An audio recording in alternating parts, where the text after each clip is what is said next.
MBBS in abroad. Apollo MedSkills 6 years of MBBS program will be completed in 35 lakhs only.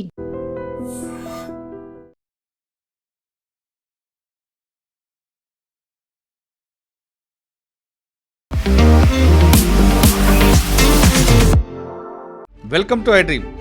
గతంలో ఆ రెండు దేశాలు మిత్ర దేశాలు, కానీ తర్వాత శత్రు దేశాలుగా మారాయి.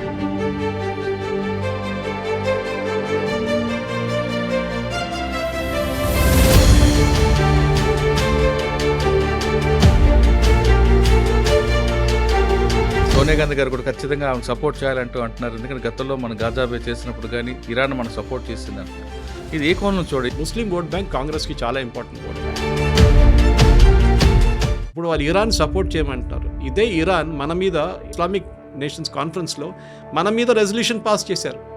ఇదే ఖమేని 3 నెలల ముందు కశ్మీర్ని విడిపించాలి భారతదేశం నుంచి అని చెప్పారు. So why should be support ఇట్లాంటి నేషన్ మనం ఎందుకు సపోర్ట్ చేయాలి? భారతదేశం సపోర్ట్ చేయడంలో ఏ ప్రసక్తి లేదు. కార్గిల్లో ప్రాబ్లం వచ్చినప్పుడు ఎవరు సహాయం చేశారు? మనం ఇరాన్ చేశారా? చేయలేదు కదా, చేయలేదు. ఇజ్రాయెల్ ఇచ్చారు మనకు బాంబులు. బాలాకోట్ మీద కొట్టిన బాంబు అది ఎవరు ఇచ్చారు? ఇజ్రాయెల్ ఇచ్చారు. సార్, ఈ వార్ నడుస్తుంది, మనందరికి తెలిసిందే. ఒకరు మనుగడ కోసం, మరొకరు ప్రజల కోసం అంటున్నారు. దే సర్వైవల్, అంతే. వాళ్ళు సర్వైవ్ చేయాలంటే వాళ్ళు. మీరు 6 డే వార్ చూడండి, యామ్ కిపూర్ వార్ చూడండి, సూయజ్ కెనాల్ క్రైసిస్ చూడండి. దీని అన్నింటిలో ఇజ్రాయెల్ మీద దాడి చేశారు. ఎవరు? అందరు కలిసి. జార్డన్, సిరియా, లెబనన్, ఇటువైపు ఈజిప్ట్. సౌదీ అరేబియా ఫండింగ్ ఇచ్చింది వాళ్ళకి. ఇచ్చిన తర్వాత కూడా ఓడిపోయారు వీళ్ళు. ఇరాన్ దాకా వెళ్ళి 1500-2000 కిలోమీటర్ తిరిగి వచ్చి కొట్టి రిటర్న్ వస్తుంది. అది ఒక్క ప్లేన్ కాదు, మొన్న కొట్టిన దాంట్లో ఫస్ట్ దాంట్లో 200 ప్లేన్.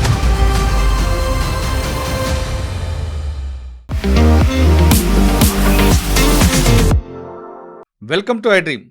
గతంలో ఆ రెండు దేశాలు మిత్ర దేశాలు, కానీ తర్వాత శత్రు దేశాలుగా మారాయి.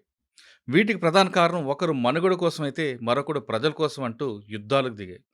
ఆ రెండు దేశాల యుద్ధాల వల్ల ప్రపంచంలో అన్ని దేశాలు రెండుగా విడిపోయి. అదే ఇరాన్, ఇజ్రాయెల్. ఇప్పుడు హాట్ టాపిక్గా మారుతున్న ఇరాన్ ఇజ్రాయెల్ వార్ ఏ దిశగా వెళ్తుంది? ముఖ్యంగా ఇరాన్కి సపోర్ట్ చేయాలంటూ కాంగ్రెస్ పార్టీ అధ్యక్షురాలు సోనియా గాంధీ స్టేట్మెంట్ ఏ విధంగా చూడాలి?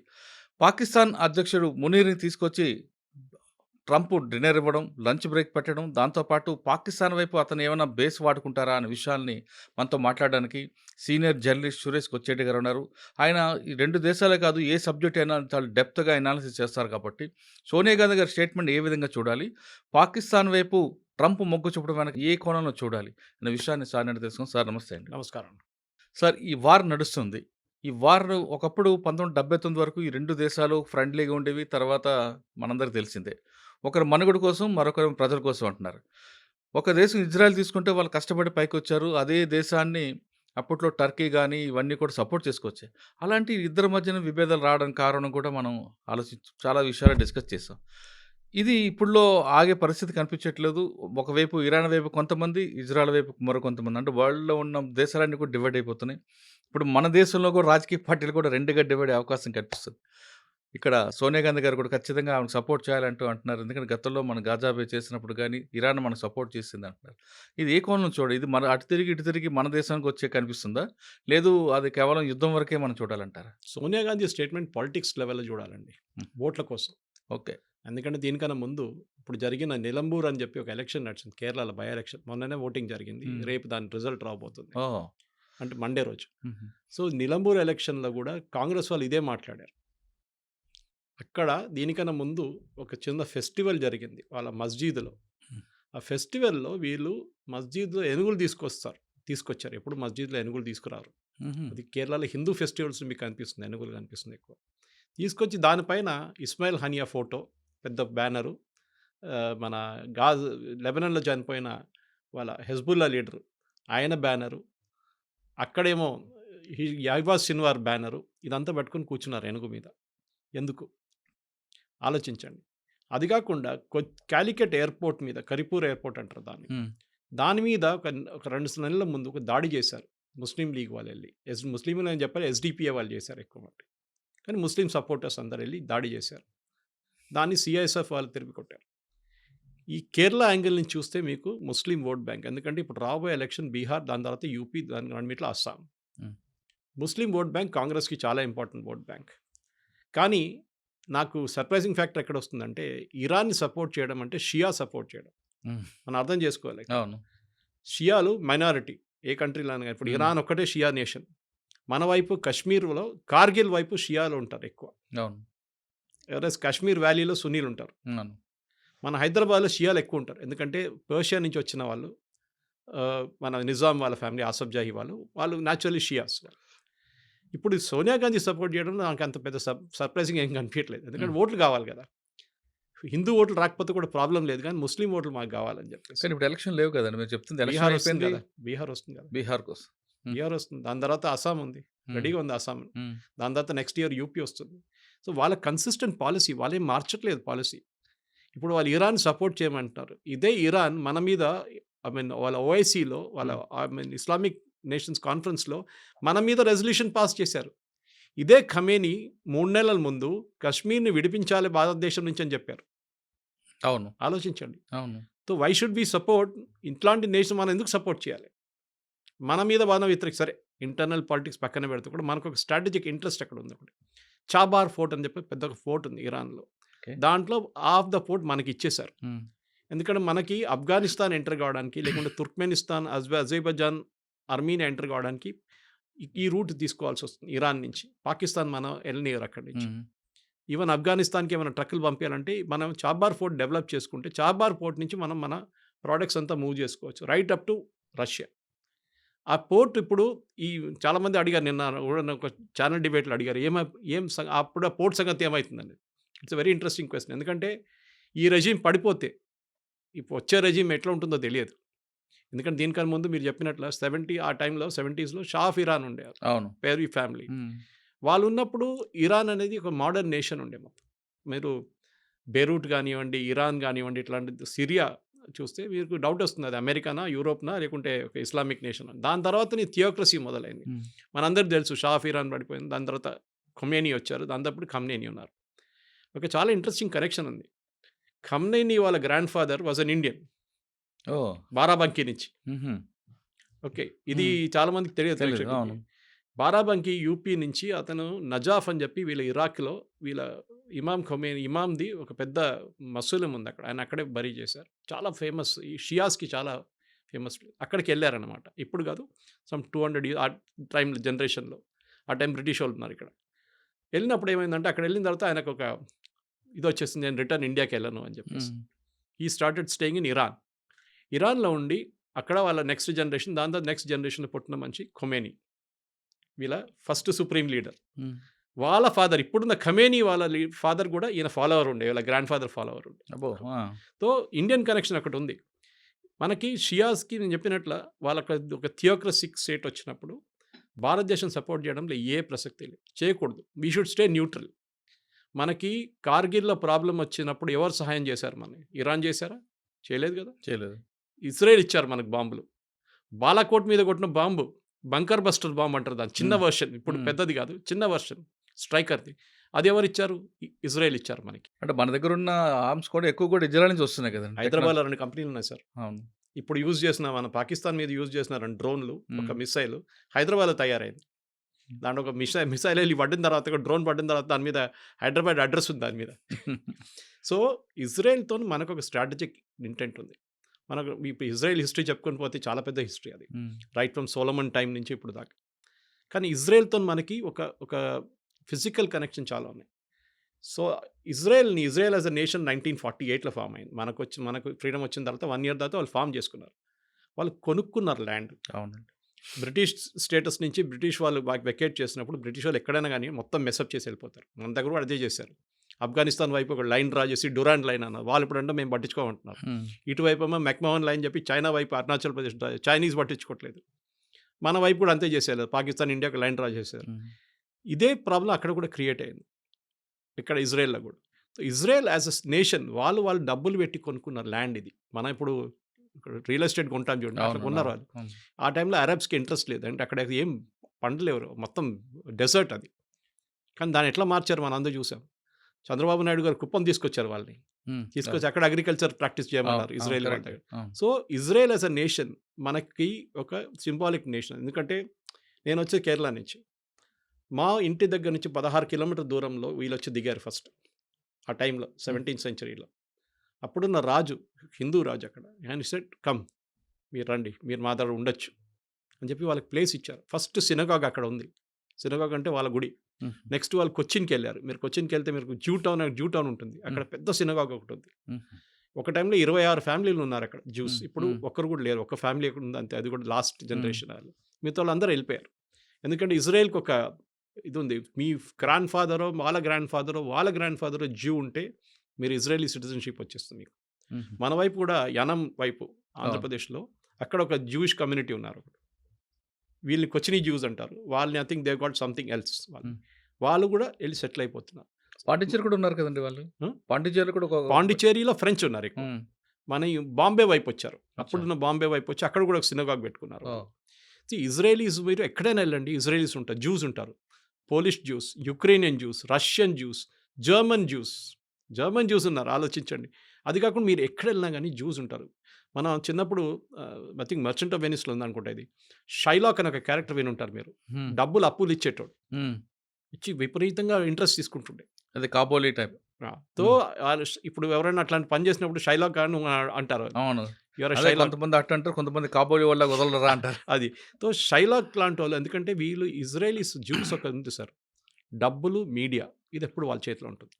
మీడియా ఎప్పుడెప్పుడు వచ్చింది, కానీ దానికన్నా ముందు డబ్బులు. మీరు ఏ అమెరికన్ కానివ్వండి, ఏ యూరోపియన్ కానివ్వండి, ఫైనాన్స్ హెడ్ చూడండి, వాళ్ళ ఫైనాన్స్ అంటే వాళ్ళ డబ్బులు ఖర్చు పెట్టేది ఎవరైనా, వాళ్ళ మొత్తం ఫండింగ్ అంతా వాళ్ళ చేతిలో ఉంటుంది. దానికోసం ఏ అమెరికన్ ప్రెసిడెంట్ అయినా భయపడతారు. వాళ్ళు మీడియా వాళ్ళ చేతిలో ఉంటుంది. వాళ్ళు కంప్లీట్గా అమెరికన్ ప్రెసిడెంట్ దింపగలరు కిందని, అంత పవర్ ఉంది వాళ్ళ దగ్గర అనమాట. సో న్యాచురలీ మనం ఎందుకు వాళ్ళతో ఉండకూడదు? వీఆర్ డెమోక్రటిక్ నేషన్, వాళ్ళు కూడా డెమోక్రటిక్ నేషన్. వాళ్ళ దగ్గర ఉన్న కోయిలేషన్ మన దగ్గర లేదు. వాళ్ళకి 30 కోయిలేషన్లు ఉంటాయి, 30 పార్టీలు ఉంటాయి, అక్కడ 26 పార్టీలు ఉంటాయి. మన దగ్గర అంత పెద్ద ప్రాబ్లం లేదు ఇక్కడ భారతదేశంలో. నలుగురు చంద్రబాబు నాయుడు జేడీయూలు అంటారు. మనకు ఒక ఫిజికల్ కనెక్షన్ ఉంది, మనకు ఒక ఎమోషనల్ కనెక్షన్ ఉంది వాళ్ళతో. ఇప్పుడు సోనియా గాంధీ సపోర్ట్ చేయమంటే వాళ్ళ పార్టీ కోసం చెప్తున్నారు అంతే, వాళ్ళ పార్టీ నుంచి ఓటు రావాలి. కానీ మీరు అడిగిన second part of the question, ఈ వార్ ఎవరైనా గెలుస్తారా అంటే డెఫినెట్గా ఇరాన్ ఓడిపోతారు, దాంట్లో డౌట్ లేదు. దాంట్లో 2-3 కారణాలు ఉన్నాయి. ఒకటి సపోర్ట్. మీరు చెప్పండి, ఒక్క దేశమైనా ఇరాన్ సపోర్ట్ చేస్తున్నారు ఇప్పుడు? Even Russia is not supporting. లేదు, ఎందుకంటే రష్యా వాళ్ళ గొడవలో వాడబడి ఉన్నారు. మేము ఇక్కడికి చేంజ్ చేస్తామని చెప్పేసి. ఈవెన్ టర్కీ చేయరు, ఎందుకంటే ఇక్కడ షియా సున్నీ వచ్చేస్తుంది మళ్ళీ ప్రాబ్లం. వాళ్ళు రారు, ఎవరు రారు. ఇప్పుడు ప్రాబ్లం ఎక్కడ రాబోతుందంటే వీళ్ళ మిసైల్ స్ట్రెంగ్త్. ఇప్పుడు చూడండి, ఫస్ట్ డే స్టార్టింగ్లో 200 మిసైల్ కొట్టారు, డ్రోన్లు కొట్టారు. దాని 100 అయింది, మళ్ళీ 50 అయింది, మళ్ళీ 20 అయింది, మొన్న కొట్టిందేమో 8. అంటే వాళ్ళ మిసైల్ స్ట్రెంగ్త్ తగ్గి వస్తుంది, వాళ్ళ ఇన్వెంటరీ తగ్గుతుంది. ఎందుకంటే వీళ్ళు క్రియేట్ చేసిన 3H వీళ్ళ శాటిలైట్స్, వీళ్ళ ప్రాక్సీస్ అంటారు చూడండి, హెజ్బుల్లా, హూతీస్ అండ్ హమాస్. వీళ్ళు ముగ్గురిని వీళ్ళు వెపన్స్ ఇచ్చి, డబ్బులు ఇచ్చి, లాస్ట్ 40 సంవత్సరాల నుంచి వీళ్ళు ఒక కంప్లీట్ ఎంటిటీగా క్రియేట్ చేసుకున్నారు వీళ్ళు. ఇప్పుడు ఏమైందంటే వీళ్ళు మొత్తం పోయారు. ఇప్పుడు వీళ్ళు హెజ్బుల్లాని ఫినిష్ చేసేస్తారు, నస్రుల్లాని ఫినిష్ చేసిన తర్వాత హమాస్ని ఫినిష్ చేసేస్తారు. హూతీలను యూఎస్ వాళ్ళు చూసుకుంటున్నారు. చూడండి, హూతీ వైపు నుంచి ఒక్క మిసైల్ కూడా రాలేదు లాస్ట్ 1 వీక్లో. హెజ్బుల్లా అయితే మర్చిపోయారు ఫైరింగ్ అంటే ఏంటనేది. సో టెక్నాలజీ లాంటి ఫీల్డ్లో Israel is a leader sir. అది మీరు హెల్త్ కేర్ టెక్నాలజీ ఉండొచ్చు, డిఫెన్స్ టెక్నాలజీ ఉండొచ్చు, ఏ టెక్నాలజీ. చిన్న దేశం, పాపులేషన్ ఢిల్లీ పాపులేషన్ లాగా దానికన్నా తక్కువ. సో అట్లాంటి ఒక దేశంతో మనకి న్యాచురల్ అఫినిటీ ఉంటుంది. ఇరాన్లో ఇవాళ ఉన్న లీడర్లు రేపు ఉండరు, కానీ ఇజ్రాయెల్లో ఉన్న లీడర్లు అక్కడే ఉంటారు. అది ఇవాళ నెటన్యాహు వెళ్ళి ఇంకెవరైనా రావచ్చు. గోల్డా మీర్ టైం నుంచి స్టార్ట్ అయింది అది. ఇట్సాక్ రబీన్ కానివ్వండి, బెంజమిన్ మెకెన్ కానీ, వీళ్ళందరూ ఉన్నారు. ఇజ్రాయెల్కి definite they want and independent. వాళ్ళ as a nation we have a right to exist. ఎందుకంటే వీళ్ళ ప్రిన్సిపల్ ప్రాబ్లం ఎక్కడ వస్తుందంటే, ఇరాన్ లాంటి దేశంలో ఇవాళ కూడా యుఎన్ డిబేట్ చూశాను నేను రాత్రి. చాలా బాగా రిప్లై ఇచ్చాడు ద ఇజ్రాయలీ డెలిగేట్. మీరు అంటున్నారు ఇరాన్ని, మిమ్మల్ని ఇజ్రాయెల్ వాళ్ళు కొడుతున్నారని మీరు కంప్లైంట్ చేస్తున్నారు యుఎన్లో వచ్చి. మీరేమంటున్నారు? మీరు అంటున్నారు Israel has no right to exist, ఒక దేశం ఉండకూడదంట. అవును, మీరెవరండి చెప్పడానికి? అది అదే వాళ్ళ మనుగడ కోసం ఇప్పుడు చేస్తున్నారు కదండి. అదే. సో దే సర్వైవల్ అంతే. వాళ్ళు సర్వైవ్ చేయాలంటే వాళ్ళు దాన్ని మనలాగానే ఇటువైపు చైనా, ఇటువైపు పాకిస్తాన్, ఇప్పుడు బంగ్లాదేశ్ తయారైంది. వాళ్ళకు కూడా అంతే. మీరు 6 డే వార్ చూడండి, యామ్ కిపూర్ వార్ చూడండి, సూయజ్ కెనాల్ క్రైసిస్ చూడండి. దీని అన్నిట్లో ఇజ్రాయెల్ మీద దాడి చేశారు. ఎవరు? అందరు కలిసి. జార్డన్, సిరియా, లెబనన్, ఇటువైపు ఈజిప్ట్. తర్వాత ఈజిప్ట్ నుంచి అన్వర్ సదాత్ని చంపేసిన తర్వాత అక్కడ వీక్ అయిపోయారు. హోస్ని ముబారక్ వచ్చారు. ఇటువైపు towards Syria it was control by family, the Assad family. అటువైపు ఏమో జార్డన్, అది కూడా ఒక మొనార్కీ నడుస్తుంది అక్కడ. సో ఇప్పుడు ఏమైపోయిందంటే వీళ్ళు ముగ్గురు ఎవరికి కొట్లాడలేదు ఇజ్రాయెల్తో. వీళ్ళకి తెలిసిపోయింది కొడితే వాడు రిటర్న్ డబుల్ కొడతాడని, డబుల్గా ట్రిపుల్ కొడతాడని వీళ్ళకి చాలా అర్థమైపోయింది. వీళ్ళందరూ కలిసి దాడి చేశారు కదా 6 డే వార్లో. ఈ సౌదీ అరేబియా ఫండింగ్ ఇచ్చింది వాళ్ళకు. ఇచ్చిన తర్వాత కూడా ఓడిపోయారు వీళ్ళు. అప్పుడు బేసిక్ ఉండే ఇజ్రాయెల్ దగ్గర ఫైటర్ ఎయిర్క్రాఫ్ట్ కూడా లేకుండే అప్పుడు. ఏదో అమెరికా ఇచ్చిన కొన్ని ప్లేన్లు ఉండే అంతే. ఇప్పుడు చూడండి ఈ ఇరాన్ దాకా వెళ్ళి 1500-2000 కిలోమీటర్ తిరిగి వచ్చి కొట్టి రిటర్న్ వస్తున్నారు. అది ఒక్క ప్లేన్ కాదు, మొన్న కొట్టిందంటే ఫస్ట్ దాంట్లో 200 ప్లేన్లు. And they didn't lose a single one. ఇప్పుడే మొత్తం డిఫెన్స్ వాళ్ళ ఎయిర్ డిఫెన్స్ కొట్టుపడేశారు. They having total dominance of the skies. అదే ఈవెన్ ట్రంప్ కూడా చెప్పారు చూడండి. సార్ ట్రంప్ పాకిస్తాన్ వైపు వెళ్ళడం, ఆయనకి లంచ్ పెట్టడం, ఆ పాకిస్తాన్ ఎయిర్ బేస్ వాడుకోవడం వెనక ఉద్దేశం ఇరాన్కి సపోర్ట్ చేయమని ఇండైరెక్ట్గా. పాకిస్తాన్ ప్రధానమంత్రి ఎవరండి? మునీర్. షాబాజ్ షరీఫ్. ఆయన ఎందుకు విలువలేరండి? అదే మునీర్ అంటే ఆర్మీ ఆఫీసర్, గతంలో ఐఏఎస్ఏ అది బ్యాక్గ్రౌండ్. హెడ్ ఆఫ్ స్టేట్ ని పిలవాలి కదా. ఇప్పుడు అవును, డిన్నర్ మీరు ఎవరిని పిలుస్తారు? Lunch Narendra- state president. మీరు నరేంద్ర మోదీని పిలుస్తారా లేకుంటే మన ఆర్మీ చీఫ్ ని పిలుస్తారా? ఆర్మీ మోడీని పిలుస్తాం. అంటే ఆయన మోడీని attitude పిలిచారు కూడా. కానీ మోడీని పిలిచారు. ఇక్కడ మునీర్ అనే వ్యక్తి ఐఎస్ఏ బ్యాక్గ్రౌండ్ అన్నీ ఉన్నాయి కాబట్టి. ఐఎస్ఐ వాళ్ళు పాకిస్తాన్లో అల్లా అండ్ ఆర్మీ రూల్స్ అవును. అంతే. వీళ్ళిద్దరు నడిపిస్తారు పాకిస్తాన్. అందరికి తెలుసు. ఆ రోజు కూడా క్రైసిస్ జరిగినప్పుడు మీకు గుర్తుంటుంది, జేడీ వాన్స్ మాట్లాడింది అసీం మునీర్తో. Um, he didn't speak to Shahbaz Sharif. తర్వాత మాట్లాడంటున్నారు, అది కొంచెం ఫేస్ సేవింగ్ ఎక్సర్సైజ్ అది. ఉమ్, కానీ ఇండియాతో మాట్లాడినప్పుడు ఈ spoke to prime minister Modi. Correct. ఎందుకంటే పవర్ ఎవరి దగ్గర చూస్తున్నారు. పాకిస్తాన్ భయం మునీర్ దగ్గర పవర్ ఉంది. పవర్ ఉంది. వీళ్ళకి భయం ఏంటంటే, సార్ మీరు చెప్పింది ఒక బేస్ ఇస్ వన్ ఆబ్జెక్టివ్. అది వాళ్ళు ఎప్పుడైనా వాళ్ళ పక్కన ఖతార్ల బేస్ ఉంది, ఇంత పెద్ద బేస్ ఉంది వాళ్ళ దగ్గర. ఉమ్, ఒక సంవత్సరానికి దాని maintenance cost $6 billion. Oh, um, ఎవరు పే చేస్తున్నారు? ఖతార్ గవర్నమెంట్ పే చేస్తున్నారు. ఆలోచించండి. యూఎస్ బేస్ని మెయింటైన్ చేసుకోండి ఖతార్. ఎందుకంటే వీళ్ళకి తెలుసు యూఎస్ ఉన్నదాకా మా మీద చేయబెట్టడు. Qatar is the foundation of terrorism, అందరికి తెలుసు అది. ఉమ్, అది ముస్లిం బ్రదర్హుడ్ కానివ్వండి, అల్ఖాయిదా కానివ్వండి, ఐసిస్, అందరూ ఈవెన్ హమాస్ లీడర్స్ కూడా అక్కడే కూర్చుంటారు. కానీ వాళ్ళు ముట్టరు, యూఎస్ కూడా ముట్టరు. కానీ మన దగ్గరకు వచ్చినప్పుడు ఈ ప్రాబ్లం వచ్చినప్పుడు పాకిస్తాన్ అసీం మునీర్ ఎందుకు పిలిపించారంటే, మెయిన్లీ వాళ్ళ దగ్గర న్యూక్లియర్ మిసైల్స్ ఉంది. ఏ న్యూక్లియర్ మిసైల్ అసెంబుల్ చేసి పెట్టరు. న్యూక్లియర్ వార్ హెడ్ సపరేట్గా ఉంటుంది, మిసైల్ సపరేట్గా ఉంటుంది. This is the delivery system. ఇది ఇక్కడి నుంచి అక్కడ కొట్టాలంటే ఇది. దాని మీద 50 కిలోలు పెట్టాలన్నా, 100 కిలోలు పెట్టాలన్నా, న్యూక్లియర్ వెపన్ పెట్టాలన్నా డిసైడ్ చేసేది లాస్ట్ మినిట్లో. ఉమ్, మన కైరానా హిల్స్లో మనం కొట్టినప్పుడు we didn't hit the missiles. మనం ఏం చేసామంటే వాళ్ళ కేవ్ బయట కొట్టాం. వీళ్ళందరూ అండర్ గ్రౌండ్లో పెడతారు, పెద్ద కొండ కింద పెట్టుకుంటారు. ఈవెన్ ఇరాన్లో ఫైడ్రో చూడండి, నటాన్స్ చూడండి, వీళ్ళన్ని న్యూక్లియర్ ప్లాంట్స్ అన్ని. నటాన్స్లో ఒక ప్లాంట్ పైన ఉంది, మిగతా కింద ఉంది. వెరాజ్ ఇన్ ఫడ్రో the entire thing is below the 250 metre concrete barrier ఉందండి. దానికోసం బంకర్ బస్టర్ అంటున్నాం. ఉమ్, సో అసీం మునీర్ ఎందుకు తీసుకొచ్చారంటే, బేసిక్లీ వీళ్ళ దగ్గర ఉన్న మిసైల్స్ ఎక్కడ వెళ్ళకూడదు. ఇరాన్ పోతే అల్ఖైదా వాళ్ళు లేకుంటే ఎవరైనా తాలిబాన్ వాళ్ళు వచ్చి కొట్టి తీసుకెళ్తే న్యూక్లియర్ మిసైల్ తీసుకెళ్ళి పాకిస్తాన్ దగ్గర ఒక్కటే ఉంది ఇప్పుడు ఇస్లామిక్ నేషన్లో. ఎవరు తీసుకెళ్తారో తెలియదు. రేపు అసీం మునీర్ లేడు, ఇంకా వాళ్ళ గవర్నమెంట్ పడిపోయిందో ఏమనంటే ఆర్మీ చూసుకుంటారు. గవర్నమెంట్ ఏం చేయలేరు అక్కడ. గవర్నమెంట్ మన దగ్గర న్యూక్లియర్ బటన్ మోదీ దగ్గర ఉంది, అక్కడ న్యూక్లియర్ బటన్ ఆర్మీ చీఫ్ దగ్గర, మునీర్ దగ్గర ఉంది. అది చాలా క్లియర్ అన్నమాట. సో దానికోసం పిలిచి ఏమన్నారంటే, ఆ మిసైల్స్ అంతా మేము చూసుకుంటాం. దీనికన్నా ముందు కూడా భారతదేశం అటాక్ చేసిన గుర్తుంటుంది మీకు. అందరూ అన్నారు అమెరికా చూసుకుంటున్నారు పాకిస్తాన్, దానికోసం ఆపారు బాంబింగ్ అని. కరెక్ట్. ఆ వెపన్స్ వాళ్ళ చేతిలో పడకూడదు. అల్ఖైదా కానివ్వండి, ఐసిస్ కానివ్వండి, తాలిబాన్ కానివ్వండి, లేకుంటే ఇరాన్ నుంచి వచ్చే నెక్స్ట్ రెజీమ్ కూడా. ఎందుకంటే పాకిస్తాన్ ఈ టెక్నాలజీ మొత్తం దొంగతనం తీసుకొచ్చారు జర్మనీ నుంచి, ఇంకోటి నార్త్ కొరియా దగ్గర నుంచి తీసుకొచ్చారు. సో నవ్వు తాళం వేసి ఆ చావి తీసుకెళ్ళి పెంటగన్లో పెట్టుకుంటారు. దీన్ని పిలిచారు అంతే, ఇంకేం లేదు. ఇంకా మాట్లాడడానికి ఏం లేదు. We'll do deals with Pakistan అంట. పాకిస్తాన్ ఏం అమ్ముతారండి? వాళ్ళ మేజర్ ఎక్స్పోర్ట్ టెర్రరిజం. అదొకటే వాళ్ళు అమ్మలేరు, అమ్మగలరు. కానీ కొన్ని వేల కోట్ల రూపాయలు ఫండింగ్ చేస్తూ ఉంటున్నారు కదండి. ఎందుకు చేస్తున్నారు ఆలోచించండి. ఆ గవర్నమెంట్ పడిపోతుంది. పడిపోతే వాళ్ళ న్యూక్లియర్ అసెట్స్ ఎవరి దగ్గర ఉంటుంది? గవర్నమెంట్. ఐసిస్, అల్ఖైదా వీళ్ళు ఎవరైనా వస్తారు రేపు. తాలిబాన్ అక్కడ తయారైనట్ల ఆఫ్ఘనిస్తాన్, ఇక్కడ ఇంకో థియోక్రసిక్ గవర్నమెంట్ వచ్చేస్తుంది. అమెరికాకి అదే భయం. దానికోసం ఇప్పుడు కాదు, ముందు నుంచే సోవియట్ యూనియన్ ఉన్నప్పటి నుంచి సపోర్ట్ చేస్తుంది దానికే వాళ్ళు. ఎందుకంటే ఎట్లయినా వీళ్ళ దగ్గర ఉన్న ఈ అసెట్స్ ఎక్కడ ఈ ఇస్లామిక్ టెర్రరిస్ట్ దగ్గర వెళ్ళకూడదు. మిసైల్ అయితే నాకు ప్రాబ్లం లేదు, కానీ న్యూక్లియర్ తీసుకొచ్చి ఒక న్యూయార్క్లో పడేస్తే నెక్స్ట్ 5,000 10,000 సంవత్సరాలు న్యూయార్క్లో ఎవరు ఉండలేరు.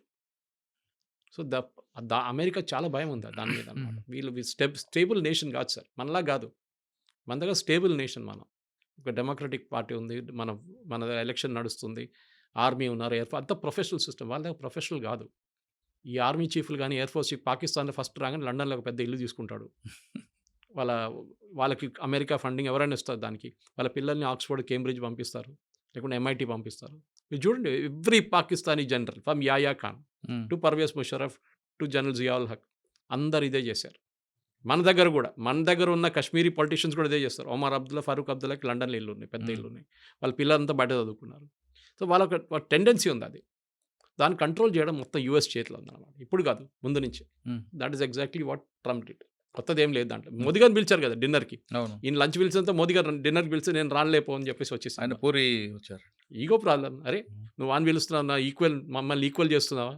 Is only an army chief. వాడు కావాలని చెప్పి వాడే మెడల్ వేసుకున్నాడు ఫీల్డ్ మార్షల్ అని చెప్పి. సార్ ఫైనల్గా చెప్పండి, సోనియా గాంధీ గారి స్టేట్మెంట్ మాత్రం కేవలం ఎలక్షన్ చూడాలంటే అంతే ఇంకేం లేదు. ఇప్పుడు కాదు కదా, అంటే అటు తిరిగి మన దేశంలో రెండు పార్టీలు విభేదాలు రావా? కొత్తదేం కాదు కదా సార్. ఇప్పుడు సోనియా గాంధీ స్టేట్మెంట్ మీద కూడా మోడీ గారు ఇంకా వేరే వాళ్ళు కామెంట్ చేస్తారు. ఇది ఒక వార్ నడుస్తుంది ఇప్పుడు ఇన్సైడ్ వార్. మోదీ గారు కామెంట్ చేయరు. మోడీ గారు కాకపోయినా టీం చేస్తారు. ఎవరికొరకు మోదీ గారు IT టీం ఉన్నారు, వాళ్ళ అమిత్ మాల్వియా లాంటి ఉన్నారు, వాళ్ళు కామెంట్ చేస్తారు. డెఫినెట్గా కామెంట్ చేస్తారు. పొలిటికల్ వార్ అవుతుంది అక్కడ. పొలిటికల్ అని కాదు, మీరు ముస్లిం ఓట్ కోసం చేస్తున్నారు. నేను ఎప్పుడు రాసిస్తాను మీకు ఆ ట్వీట్ ఏముంటుందని. మీరు ముస్లిం ఓట్ల కోసం చేస్తున్నారు, మీరు అసలు కానీ ఇరాన్తో ఉన్న రిలేషన్షిప్లో ఇప్పుడు బీజేపీ ఒఫీషియల్గా ఏం మాట్లాడరు. బికాస్ వాళ్ళకి తెలియదు ఈ గవర్నమెంట్ ఉంటుందో పోతుందో అని. పోతే ప్రాబ్లం లేదు, ఉంటే మనకు ఆ పోర్ట్ కావాలి, చబార్ పోర్ట్. పెద్ద ప్రాబ్లం అవుతుంది మనకి. Next third is oil. మన ఇరాన్ దగ్గర నుంచి బ్యాన్ పెట్టే ముందు US బ్యాన్ పెట్టేదాకా మన ఆయిల్ వాళ్ళ దగ్గర కొంటుండే, అది కూడా రూపీ పేమెంట్లో. ఎందుకంటే మొత్తం బ్యాంకింగ్ సిస్టమ్ నుంచి బ్యాన్ చేసి పడేశారు US. సో రూపీ పేమెంట్ ఇచ్చి మనం తెచ్చుకున్నాం. దాని తర్వాత బియ్యం తీసుకున్నారు మన దగ్గర నుంచి. బియ్యం తీసుకుని మనకు క్రూడ్ ఆయిల్ ఇచ్చారు. సార్ ఇప్పుడు ఈ వార్ చూస్తుంటే కొంతకాలం ఎప్పటికైనా ఆగే కనిపిస్తుందా, లేదంటే దీనివల్ల ఇంకొంచెం ముందుకెళ్ళే అవకాశం ఉందా? అల్టిమేట్గా ఏమైనా ఫ్యూల్ రేట్ పెరిగే అవకాశం ఉంటుంది? క్రూడ్ ఆయిల్ రేట్ ఎప్పుడు పెరగదండి. ఒకటి, క్రూడ్ ఆయిల్ ఎప్పుడు రేపటికొసి వాళ్ళు కొనం మనం. ఒక ఇయర్లీ కాంట్రాక్ట్ ఉంటుంది. ఓకే, అది మొత్తం మనకు 1 ఇయర్కి కాంట్రాక్ట్ సైన్ చేసుకుంటాం. అది ఎవరైనా ఉన్నాయి, సౌదీ అరామ్కోతోనో లేకుంటే వెనిజువేలాతోనో. ఇప్పుడు US వాళ్ళు కూడా సప్లై చేస్తున్నారు మనకి. ఇరాన్ మన దగ్గర ఐ థింక్ మనం లెస్ దాన్ అసలు కొనట్లేదు ఇరాన్ దగ్గర నుంచి, బ్యాన్ ఉన్న దానికి. ప్రాబ్లం ఎక్కడ వస్తుందంటే స్ట్రైట్ ఆఫ్ హార్మూజ్ అని ఉంది, మీరు చూసుంటారు. ఆ ఇరాన్ పక్క నుంచి, ఇరాక్ పక్క నుంచి వచ్చి ఒక స్ట్రైట్ ఆఫ్ హార్మూజ్ ఉంది, చిన్న వాటర్వే. అక్కడి నుంచి చాలా ఈ పెద్ద పెద్ద cargo ships, oil ships, container ships అక్కడి నుంచి ట్రావెల్ అవుతుంది. అది ఎక్కడైనా బ్లాక్ అయితే, అక్కడైనా బాంబ్ జరిగితే then definitely there'll be an impact. కానీ మన దగ్గర స్ట్రాటజిక్ ఆయిల్ రిజర్వ్స్ అని మోదీ గారు గవర్నమెంట్ వచ్చేకన్నా ముందు మన్మోహన్ సింగ్ గవర్నమెంట్ నుంచి స్టార్ట్ చేశారు. మోదీ గవర్నమెంట్ ఆల్సో ఇంప్లిమెంట్ చేస్తారు. స్ట్రాటజిక్ ఆయిల్ రిజర్వ్స్ ఏంటంటే మనకు ఒకటి వైజాగ్ వైపు ఒకటి, లొకేషన్ చెప్పట్లేదు గవర్నమెంట్, ఇంకోటి మ్యాంగ్లూర్ వైపు ఒకటి పెద్ద రిజర్వ్ ఉంది అండర్ గ్రౌండ్. మీరు ఆలోచించకుండా పెట్రోల్ బంక్కి వెళ్తే మన ఒక అండర్ గ్రౌండ్ రిజర్వ్ ఉంటుంది, దాంట్లో ఒక 2000-3000 లీటర్లు ఉంటుంది. ఇది లక్షల లీటర్లు ఉంటుంది అన్నమాట under ground tanks. Under ground tanks ఏం చేస్తారంటే ఆయిల్ రేట్ తగ్గిన టైంలో తీసుకొచ్చి దాంట్లో పడేస్తారు. ఆయిల్ రేట్ ఎంత పెరిగినా కానీ ఒక 3 నెలలు నడిచిపోతుంది మనకు. దానికి ఆ రిజర్వ్ మళ్ళీ రీఫైన్ చేసుకొని మనం యూజ్ చేసుకోవచ్చు. సో మన దగ్గర స్ట్రాటజిక్ రిజర్వ్స్ ఉంది. ఈవెన్ US మెయింటైన్ చేస్తారు. రేట్ ఎక్కువైనప్పుడు వాళ్ళు ఆయిల్ రిలీజ్ చేస్తారు మార్కెట్లో, ఉల్లిపాయలాగా అనమాట. ఉల్లిపాయలు కోల్డ్ స్టోరేజ్లో ఎందుకు పెట్టుకుంటారు? ఉల్లిపాయల రేటు 100 రూపాయలు వెళ్ళగానే వాడు మొత్తం తీసి బయటపడేస్తే అది రేట్ క్రాష్ అయ్యి 50 రూపాయలకి వచ్చేస్తుంది. సేమ్ పాలసీ ఇక్కడ కూడా. ఇప్పుడు కూడా అండమాన్ దగ్గర కూడా ఇంకొక రిఫైనరీ దొరికింది, ఐడెంటిఫై చేసినట్టున్నారు కదండి. అది ప్రాస్పెక్ట్ చేస్తున్నారు. అది ఇంకా రిఫైనింగ్ స్టేజ్కి, డ్రిల్లింగ్ స్టేజ్కి రాలేదు. ఇంకా ప్రాస్పెక్టింగ్ అంటారు దాన్ని. ఈ ఆయిల్ వెల్స్లో ఎట్లా ఉంటుంది సార్ అంటే, ఒక 100 వెల్ డ్రిల్ చేస్తే దాంట్లో 3-4 పనికి వస్తాయి.